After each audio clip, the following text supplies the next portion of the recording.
नमस्कार दोस्तों। छत्तीसगढ़ सरकार की चलाए गए बहुत सारी योजनाओं के बारे में हम चर्चा करेंगे, जिसमें छत्तीसगढ़ सरकार पहले से ही अपना एक नाम बना चुका था। जिसमें आज छत्तीसगढ़ में भाजपा की सरकार है। पिछले सरकार में कांग्रेस की सरकार थी, जिन्होंने अपना एक नाम दे रखा था कि नरवा गरुवा घुरुवा बारी छत्तीसगढ़ की चार चिन्हारी। उसी के अंतर्गत हम नरवा गरवा घुरुवा बारी से संबंधित क्वेश्चन को आने वाले एग्ज़ामों में हल करने के लिए किस प्रकार पढ़ें जिससे हमें याद हो जाए, और कौन कौन सी ऐसी योजनाएं हैं जिसे हम पढ़ें। तो आज के इस वीडियो में हम उन सभी योजनाओं के बारे में विस्तार पूर्वक पढ़ेंगे, जो छत्तीसगढ़ सरकार द्वारा जारी एक पुस्तक है संबल, जिसमें सभी योजनाओं के बारे में दिया गया है। हालांकि यह योजनाएं आज वर्तमान सरकार की नहीं है। पिछले सरकार जो कांग्रेस की सरकार थी, उन सरकार के द्वारा चलाए गए योजनाएं हैं। इन योजनाओं में ऐसे बहुत सारे क्वेश्चन बन जाते हैं हमारे सीजीपीएससी और व्यापम में, जिन्हें हम हल नहीं कर पाते हैं और करंट के बातों में हम उलझ कर रह जाते हैं। तो उन सभी योजनाओं के बारे में हम अभी पढ़ेंगे, और इस वीडियो में हम जानेंगे कि कौन कौन से ऐसी योजनाएं हैं जो पिछले कांग्रेस सरकार ने 5 वर्ष में चलाए हैं। जिसमें हमारा पहला योजना है राजीव गांधी किसान न्याय योजना। राजीव गांधी किसान न्याय योजना, इस योजना को छत्तीसगढ़ सरकार द्वारा चलाया गया था। इसका प्रमुख उद्देश्य ये था कि किसानों को फसल उत्पादन के लिए प्रोत्साहित करना तथा कृषि के रकबे में वृद्धि करना था। किसानों को फसल उत्पादन के लिए प्रोत्साहित करना तथा कृषि रकबे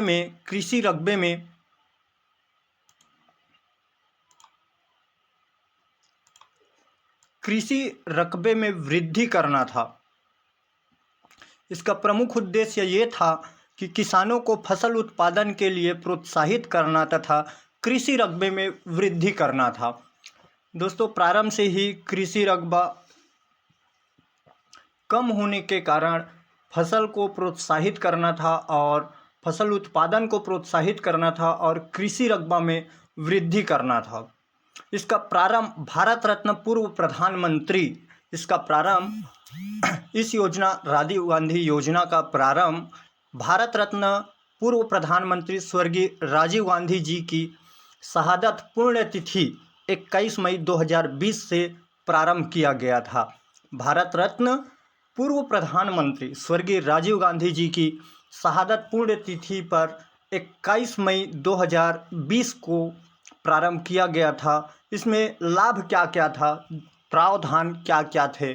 राजीव गांधी किसान न्याय योजना के तहत प्रावधानित 5,750 करोड़ रुपये की राशि किसानों के खातों में 4 किस्तों में अंतरित की जा रही थी।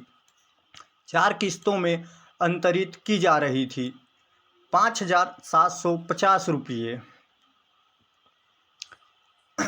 ये आप चित्र के माध्यम से देख भी सकते हैं। 1 नवंबर सन 2020 तक 4,500 करोड़ रुपए का भुगतान किया गया। इस योजना से प्रदेश के 19 लाख किसान लाभान्वित हुए थे। योजना के शुरुआती वर्ष में धान, मक्का और गन्ना रबी की फसलों को शामिल किया गया था। धान, मक्का और गन्ना और रबी की फसलों को शामिल किया गया था। वर्ष 2020-21 में इसमें दलहन और तिलहन की फसलों को भी शामिल करने का निर्णय लिया गया था। वर्ष 2020-21 में दलहन और तिलहन की फसलों को शामिल करने का निर्णय लिया गया था। भूमिहीन खेती मजदूरों का भी इसमें समावेश था। जैसे छत्तीसगढ़ सरकार ने राज्य के भूमिहीन खेतीहर मजदूरों को राजीव गांधी किसान न्याय योजना के दूसरे चरण में शामिल करने का निर्णय लिया था।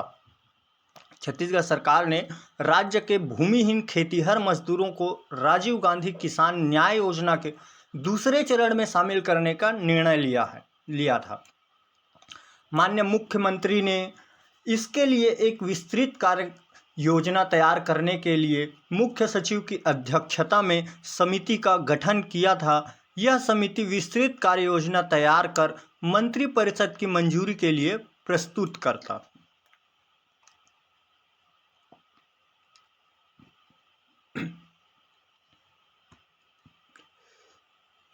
एक योजना था अब गोबर बनेगा गोधन, जिसका उद्देश्य था जैविक खेती को बढ़ावा देना तथा ग्रामीण एवं शहरी स्तर पर रोजगार के नए अवसरों का निर्माण करना था। गोपालन एवं गौ सुरक्षा को बढ़ावा देने, गौपालन एवं गौ सुरक्षा को बढ़ावा देने के साथ साथ पशुपालकों को आर्थिक रूप से लाभान्वित करना था। पशुपालकों को आर्थिक रूप से लाभान्वित करना था, जिसका प्रारंभ 20 जुलाई 2020 को हरेली उत्सव के दिन से गोबर की खरीद शुरू की गई थी। 20 जुलाई 2020 को हरेली उत्सव के दिन से गोबर की खरीद शुरू की गई थी। इसमें यह प्रश्न पूछा जा सकता है कि 20 जुलाई 2020 को किस वस्तु की खरीदी शुरू की गई थी? तो गोबर की खरीदी शुरू की गई थी। प्रावधान क्या क्या थे इसमें? तो वर्तमान में 3726 गौठानों में 2 रुपये प्रति क्विंटल की दर से ग्रामीणों तथा गोबर संग्राहकों से गोबर खरीदी की जा रही थी। राज्य में 1,92,000 पंजीकृत व 1,02,232 लाभान्वित पशुपालक थे। खरीदे गए गोबर से स्व सहायता समूहों द्वारा वर्मी कंपोस्ट का निर्माण किया जा रहा था। स्व सहायता समूहों के द्वारा वर्मी कंपोस्ट का निर्माण किया जा रहा था। इस योजना अंतर्गत 8 रुपये प्रति किलो की दर से वर्मी कंपोस्ट की बिक्री किया गया। वर्मी कंपोस्ट गोधन वर्मी कंपोस्ट के नाम से लॉन्च हुआ। वर्मी कंपोस्ट गोधन वर्मी कंपोस्ट के नाम से लॉन्च हुआ। 20 नवंबर 2020 तक 53.53 करोड़ रुपए का भुगतान किया गया। 53.53 करोड़ रुपए का भुगतान किया गया। गांव में रोजगार व अतिरिक्त आय के अवसरों में वृद्धि करना इसका प्रमुख उद्देश्य था।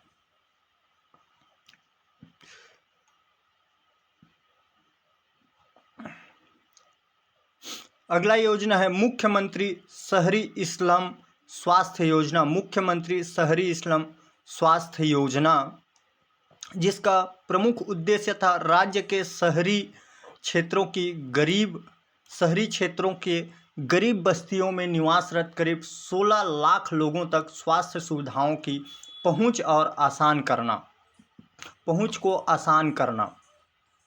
16 लाख लोगों तक स्वास्थ्य सुविधाओं की पहुंच को आसान करना था। इसका प्रारंभ 2 अक्टूबर 2019 को महात्मा गांधी की 150वीं जयंती से किया गया था। 2 अक्टूबर 2019 को महात्मा गांधी की 150वीं जयंती से किया गया था।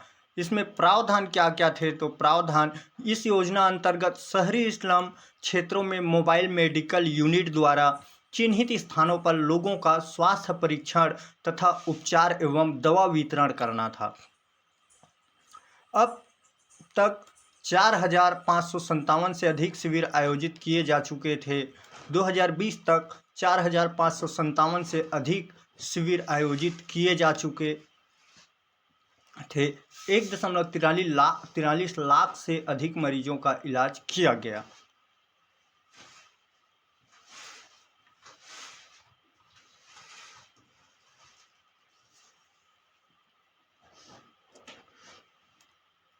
दूसरा प्रमुख योजना है छत्तीसगढ़ सरकार की प्रमुख योजना दाई दीदी क्लिनिक, जिसका प्रमुख उद्देश्य महिला चिकित्सकों द्वारा महिलाओं को निःशुल्क उपचार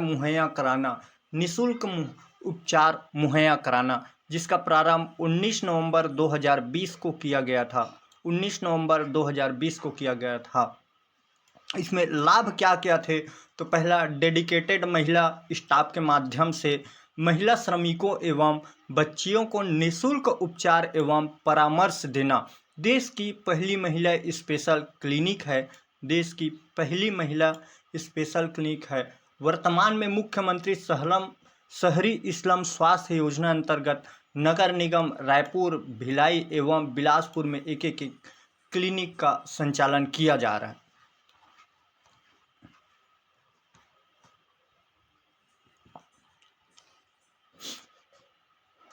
अगला योजना है मुख्यमंत्री हाट बाजार क्लिनिक योजना।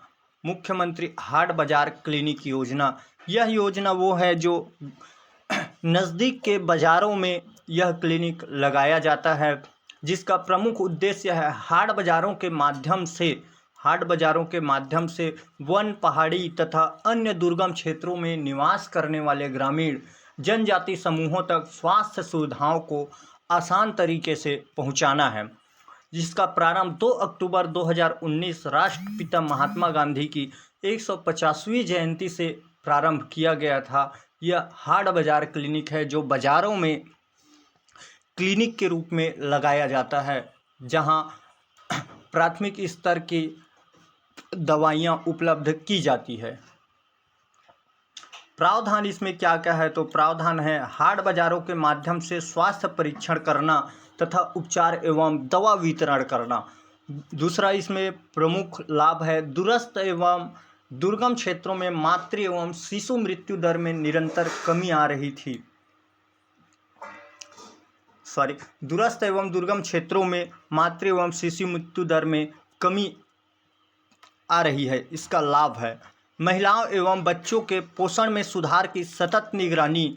बस्तर में मलेरिया उन्मूलन अभियान के प्रभावी क्रियान्वयन में मदद मिला। इस योजना के अंतर्गत अब तक राज्य के दूरस्थ क्षेत्रों में निवासरत 12,12,564 मरीज लाभान्वित हो चुके हैं।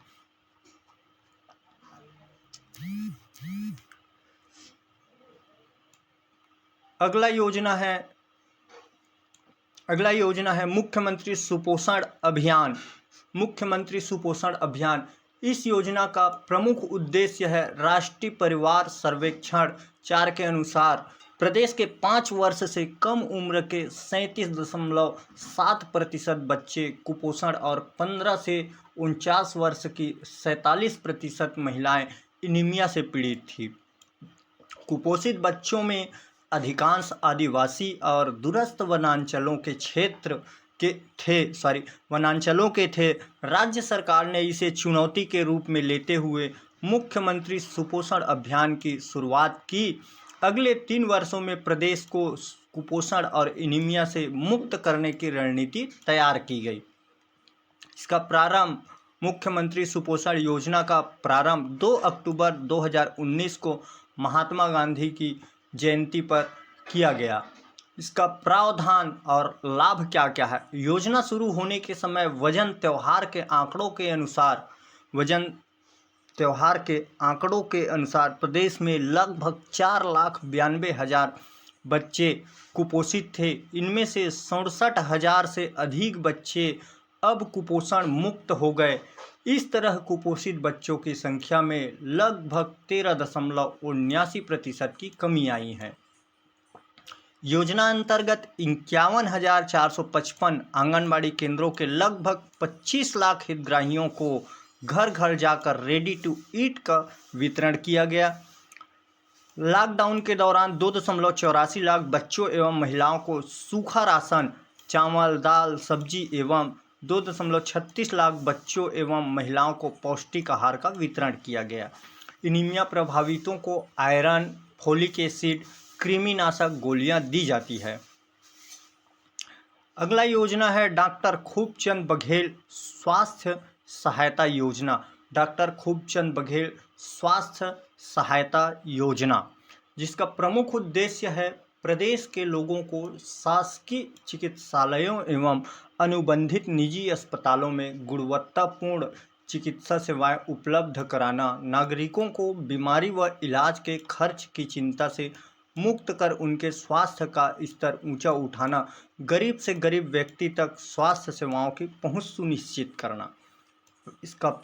इस योजना का प्रारंभ डॉक्टर खूबचंद बघेल स्वास्थ्य सहायता योजना का प्रारंभ 1 जनवरी 2020 को किया गया था। इसमें लाभ और प्रावधान क्या क्या थे, तो प्रदेश में 65 लाख परिवार इस योजना के दायरे में हैं।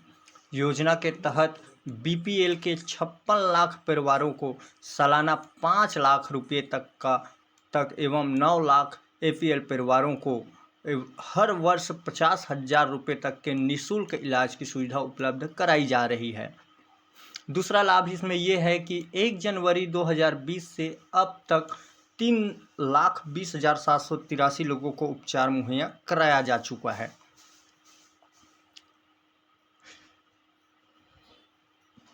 जिसे हम टोल फ्री नंबर 104 के माध्यम से इसके संबंध में जानकारी ले सकते हैं। अगला योजना है मुख्यमंत्री विशेष स्वास्थ्य सहायता योजना। मुख्यमंत्री विशेष स्वास्थ्य सहायता योजना उद्देश्य है राज्य के नागरिकों को बेहतर स्वास्थ्य सुविधाएं मुहैया कराने, गंभीर तथा दुर्लभ बीमारियों के इलाज में होने वाले व्यय से बचाने हेतु राज्य शासन द्वारा संजीवनी सहायता कोष का विस्तार करते हुए मुख्यमंत्री विशेष स्वास्थ्य सहायता योजना प्रारंभ की गई है। इस योजना के अंतर्गत अधिकतम 20 लाख रुपये तक के इलाज की सुविधा प्रदान की जा रही है।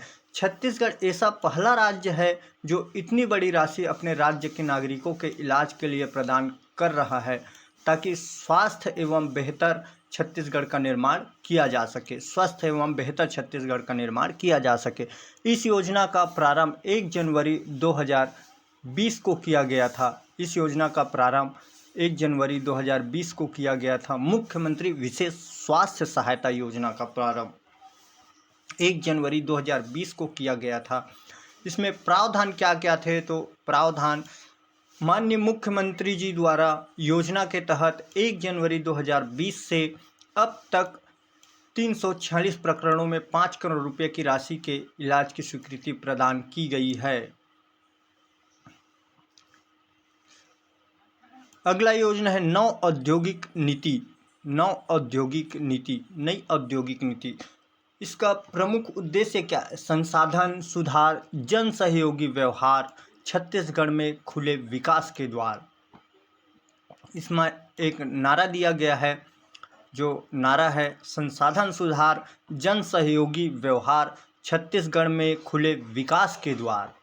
राज्य शासन द्वारा किसी भी संकट से निपटने और अर्थव्यवस्था बरकरार रखने की क्षमता सिद्ध करता है, जिसका प्रमुख उद्देश्य है राज्य के औद्योगिक विकास को गति देने, समावेशी विकास के लक्ष्य को हासिल करने एवं परिपक्व अर्थव्यवस्था का निर्माण करने के लिए नवीन औद्योगिक नीति 2019 से 24 लागू की गई। 2019 से 24 लागू की गई नवीन औद्योगिक नीति प्रारंभ हुआ था ये 1 नवंबर 2019 से। इसमें प्रावधान क्या क्या है, तो प्रावधान है कृषि एवं वन आधारित उद्योगों की स्थापना को प्रोत्साहित करना, कृषि एवं वन आधारित उद्योगों की स्थापना को प्रोत्साहन, धान तथा गन्ने से बायोएथेनॉल के उत्पादन को विशेष रूप से उच्च प्राथमिकता, ताकि कृषि उत्पादों को स्थानीय स्तर पर समुचित मूल्य मिल सके। नई औद्योगिक नीति के तहत स्थापित होने वाले उद्यमों में आवश्यक कुशल श्रेणी में 70%, अकुशल श्रेणी में 100% एवं प्रबंधकीय श्रेणी में 40% रोजगार स्थानीय निवासियों को देने का प्रावधान किया गया था। राज्य में 200 फूड पार्क बनाने का लक्ष्य। राज्य में 200 फूड पार्क बनाने का लक्ष्य। अब तक कुल 28 जिलों के 101 विकास खंडों में भूमि का चिन्हांकन हो चुका है। कुल 19 विकास खंडों में 248,491 हेक्टेयर शासकीय भूमि के हस्तांतरण का आदेश जारी किया जा चुका है। सुकमा जिले के सुकमा कोंटा छत्तीसगढ़ का सबसे दक्षिणतम स्थान कोंटा दक्षिणतम क्षेत्र कोंटा छिंदगढ़ तथा बस्तर जिले के लोहांडीगुड़ा में भूमि का अधिपत्य पूर्ण किया जा चुका है।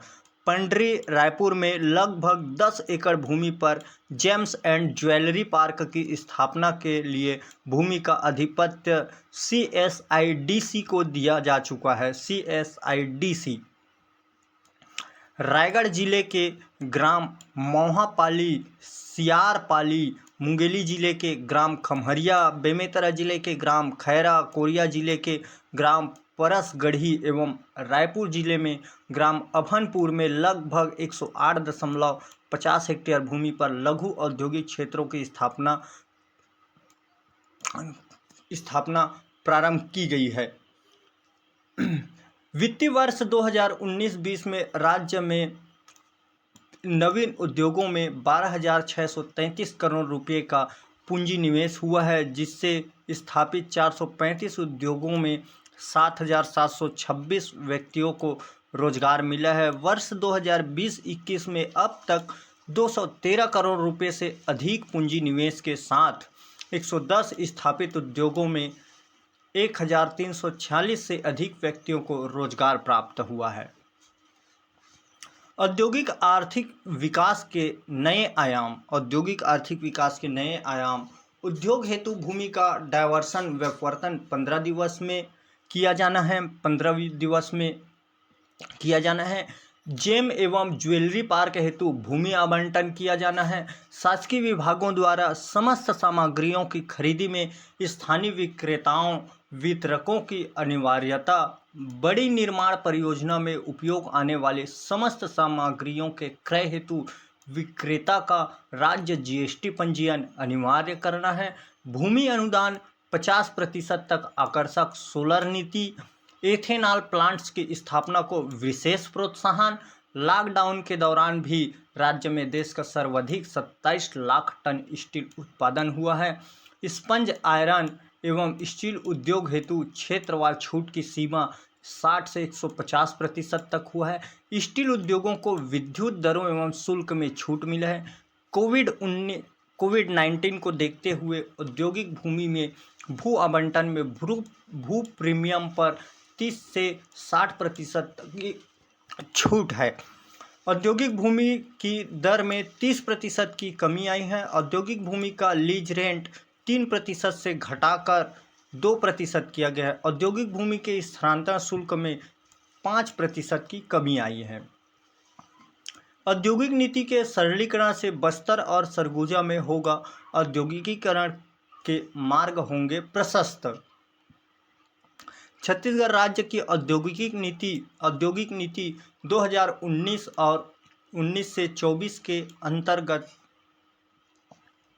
इस्पात, इस्पांज, आयरन एंड स्टील क्षेत्र के मेगा अल्ट्रा मेगा प्रोजेक्ट में निवेश हेतु विशेष निवेश प्रोत्साहन पैकेज देने का निर्णय लिया गया।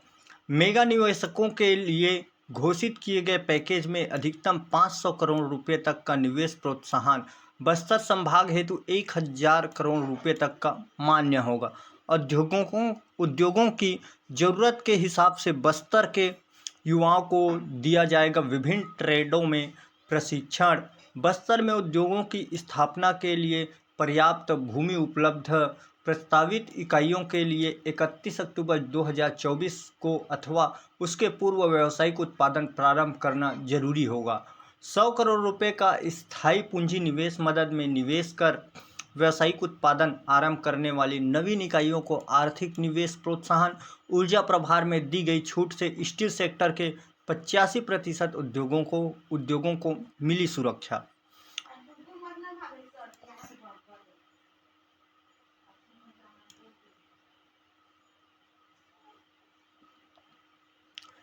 वनांचल उद्योग पैकेज राज्य के वनोपज, हर्बल तथा वन आधारित उत्पादों का प्रसंस्करण, खाद्य प्रसंस्करण उत्पादों के निर्माण और मूल्य संवर्धन के कार्य राज्य में ही किए जाने को प्रोत्साहित करने के लिए विशेष निवेश प्रोत्साहन पैकेज वनांचल उद्योग पैकेज का निर्णय लिया गया। राज्य के प्रत्येक विकास खंड में फूड पार्क की स्थापना। राज्य के प्रत्येक विकास खंड में फूड पार्क की स्थापना। राज्य में 200 फूड पार्क की स्थापना का लक्ष्य रखा गया। राज्य में 200 फूड पार्क 200 फूड पार्क की स्थापना का लक्ष्य रखा गया है। इस हेतु विभिन्न जिलों के 146 विकास खंडों में से 101 विकास खंड में भूमि का चिन्हांकन कर लिया गया है। इसमें प्रमुख जिले रायपुर, दुर्ग, राजनांदगांव, महासमुंद, बेमेतरा, बालोद, बलरामपुर, जांजगीर चांपा, सरगुजा, सूरजपुर, जगदलपुर, दंतेवाड़ा, कांकेर, सुकमा आदि जिले हैं। अब तक 15 विकास खंडों में कुल 204.517 हेक्टेयर शासकीय भूमि अधिपत्य राजस्व विभाग के माध्यम से उद्योग विभाग को प्राप्त हुआ है, जिसमें अधोसंरचना विकास का कार्य प्रारंभ है। MOU निष्पादन वर्ष 2019-20 में राज्य में नवीन उद्योगों की स्थापना के लिए कुल 23 इकाइयों के द्वारा MOU का निष्पादन किया गया है, जिसमें लगभग रुपये 8,614.76 करोड़ की पूंजी निवेश एवं 16,463 व्यक्तियों को रोजगार प्रस्तावित है। MOU निष्पादन पश्चात इकाइयों के द्वारा अब तक रुपये 72.15 करोड़ का पूंजी निवेश किया जा चुका है। इसमें मुख्यतः खाद्य प्रसंस्करण, बायोएथेनॉल उत्पादन एवं कोर सेक्टर से उत्पादन सम्मिलित है। छत्तीसगढ़ सरकार ने रक्षा उपकरण निर्माण के लिए निजी फर्म एटमेस्टेको LTD लिमिटेड के साथ दुर्ग जिले में 87.50 करोड़ रुपये के निवेश के MOU पर हस्ताक्षर किए हैं। यह कंपनी बुलेट प्रूफ जैकेट और हेलमेट का निर्माण करेगा। कौन सा कंपनी बुलेट प्रूफ जैकेट और हेलमेट का निर्माण करेगा? तो एटमेस्टेको limited company bulletproof jacket और हेलमेट का निर्माण करेगा। पहले चरण में यह 1 लाख का बुलेट प्रूफ जैकेट का निर्माण करेगा। भूमि आवंटन नियमों में सरलीकरण भूप्रब्याजी औद्योगिक क्षेत्रों में भूमि आवंटन व भूप्रब्याजी में 30% की गई है। भूभाटक में 1% की कमी की गई है। औद्योगिक क्षेत्रों में 10 एकड़ तक आवंटित भूमि को लीज होल्ड किए जाने हेतु नियम तैयार कर अधिसूचना जारी की गई है। छोटे भूखंडों की खरीद फरोख्त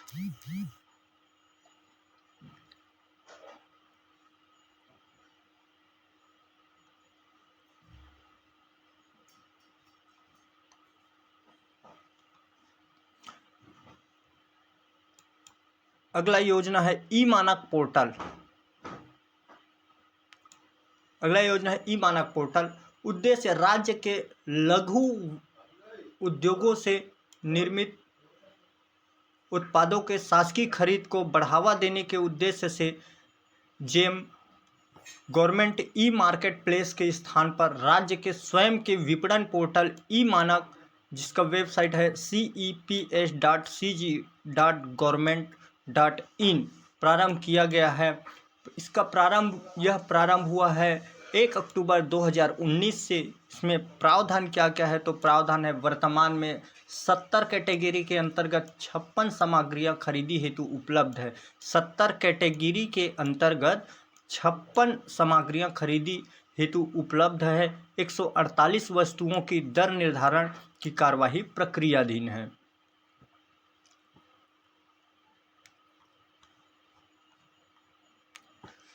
अगला योजना है राजीव युवा मितान क्लब। उद्देश्य राजीव युवा मितान क्लब के माध्यम से राज्य की युवा शक्ति को संगठित कर युवाओं को मुख्य धारा से जोड़कर गढ़बो नवा छत्तीसगढ़ के ध्येय वाक्य को साकार करना है। प्रारंभ 14 जनवरी 2020 को प्रारंभ किया गया था। इसमें प्रावधान क्या क्या है? तो प्रावधान है योजना अंतर्गत 146 विकास खंडों की 11,664 ग्राम पंचायतों में निम्न गतिविधियां क्रियान्वित की जा रही है। युवाओं में नेतृत्व क्षमता का विकास तथा कौशल विकास की गतिविधियां, शासन की विकास योजनाओं में साझेदारी, सामाजिक कार्यक्रमों में भागीदारी, स्वच्छता, स्वास्थ्य, वृक्षारोपण, वैचारिक नैतिक विकास, खेल एवं सांस्कृतिक गतिविधियों से रचनात्मक कार्य, स्वतंत्रता सेनानियों, महान विभूतियों पर विमर्श। हर क्लब को गतिविधियों के लिए 10,000 रुपये प्रति माह देने का निर्णय है। नागरिक ऐप, इसमें एक नागरिक ऐप भी चालू किया गया है। सभी शासकीय विभागों की समस्त लोक सेवाओं को नागरिक घर बैठे प्राप्त कर सके, इस हेतु मुख्यमंत्री मितान योजना प्रारंभ की गई है। योजना अंतर्गत नागरिक ऐप के माध्यम से मितान का अपॉइंटमेंट बुक कर सकते हैं। निर्धारित समय पर मितान नागरिक के घर पहुंचकर सभी आवश्यक दस्तावेज मोबाइल पर स्कैन करेगा और निर्धारित समय सीमा में वांछित प्रमाण पत्र, लाइसेंस सुविधा घर पहुंचाएगा, जिसका एक टोल फ्री नंबर भी है। टोल फ्री नंबर है 1100 के माध्यम से प्रदेश के नगरीय निकायों से संबंधित किसी भी प्रकार की समस्या को नागरिक दर्ज करा सकते हैं। अगला योजना है पौनी पसारी योजना। पौनी पसारी योजना, इसका उद्देश्य है परंपरागत व्यवसायों तथा छत्तीसगढ़ की स्थानीय संस्कृति एवं परंपराओं को जीवंत करने एवं इससे स्थानीय लोगों तथा बेरोजगारों के लिए व्यवसायों का अवसरों का सृजन करने के लिए राज्य प्रवर्तित पौनी पसारी योजना नवीन परिवेश में सभी 166 नगरीय निकायों में प्रारंभ की गई है। यह प्रारंभ हुआ था महात्मा गांधी की 150वीं जयंती 2 अक्टूबर 2019 से। इसमें प्रावधान क्या क्या है, तो इस योजना में असंगठित क्षेत्र के परंपरागत व्यवसाय करने हेतु इच्छुक व्यक्तियों एवं स्व सहायता समूह की महिलाओं को कौशल उन्नयन उपरांत सघन शहरी क्षेत्रों में व्यवसाय हेतु 10 रुपये प्रति दिवस के दैनिक शुल्क पर चबूतरा उपलब्ध कराने का प्रावधान है। अद्यतन 92 नग पौनी पसारी बाजारों के निर्माण कार्य हेतु कुल राशि 23.69 करोड़ रुपये की स्वीकृति प्रदान की जा चुकी है। योजना के लिए आगामी 2 वर्ष में 73 करोड़ रुपये से अधिक की राशि खर्च करने का लक्ष्य रखा गया है। पौनी पसारी के मानक डिजाइन अनुसार प्रति बाजार परिसर में 15 बड़े चबूतरे उपलब्ध रहेंगे, जिन पर लगभग 90 लोग अपना व्यवसाय कर सकेंगे। योजना के तहत 12,000 से अधिक परिवारों को रोजगार मिल सकेगा। अगला योजना है मलेरिया मुक्त बस्तर अभियान। मलेरिया मुक्त बस्तर अभियान उद्देश्य है बस्तर संभाग को मलेरिया, एनीमिया एवं कुपोषण मुक्त करने तथा शिशु व मातृ मृत्यु दर में कमी लाने के लिए मलेरिया मुक्त बस्तर अभियान शुरुआत की गई, जिसका प्रारंभ पहला चरण 15 जनवरी से 23 फरवरी 2020 तक, दूसरा चरण 6 जून से 31 जुलाई 2020 तक। प्रावधान क्या क्या है, तो प्रावधान और लाभ है इसमें। अभियान पहले चरण में 15 जनवरी से 23 फरवरी तक 14,06,000 लोगों की जांच की गई। इस दौरान मलेरिया पॉजिटिव पाए गए 64,646 लोगों का मौके पर ही इलाज व दवाइयाँ दी गई। दूसरे चरण में 23,75,000 लोगों की जांच कर 30,076 मलेरिया पीड़ितों का उपचार किया गया। मलेरिया मुक्त बस्तर अभियान के असर से सितंबर 2019 तक की तुलना में सितंबर 2020 में बस्तर संभाग में मलेरिया के मामलों में 65% से अधिक कमी आई है।